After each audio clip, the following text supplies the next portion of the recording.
इससे पिछले वीडियो में हम लोग चले थे क्या, अर्थशास्त्र में कहां तक, 9 नंबर तक। अब आगे आज हम लोग चलेंगे 10 नंबर से।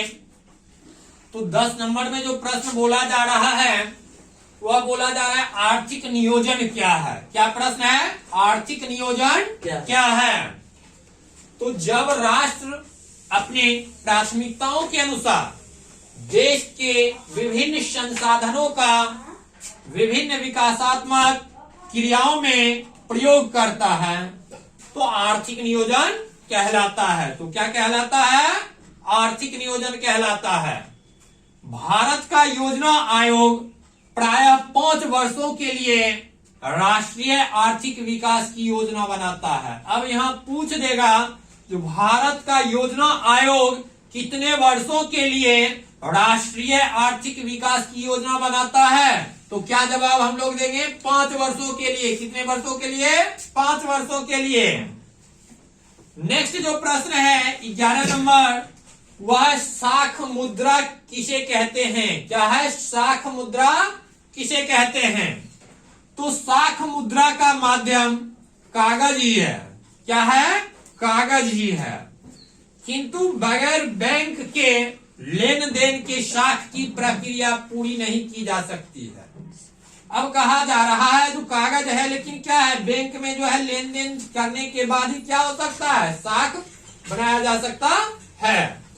जैसे चेक, किसके द्वारा? चेक के द्वारा, ड्राफ्ट के द्वारा, ये सब तरीका है।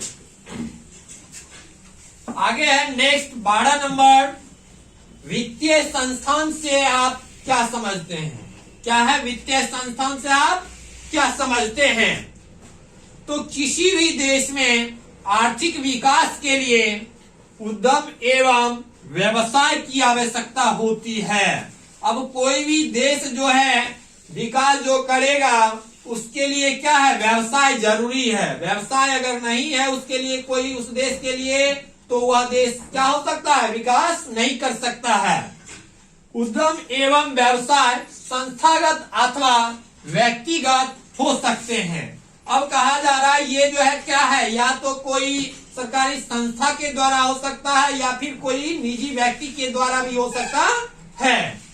इनके लिए वित्तीय आवश्यकता होती है। इनके लिए क्या होती है? वित्तीय आवश्यकता होती है। वित्तीय आवश्यकताओं की पूर्ति वित्तीय संस्थाओं द्वारा की जाती है।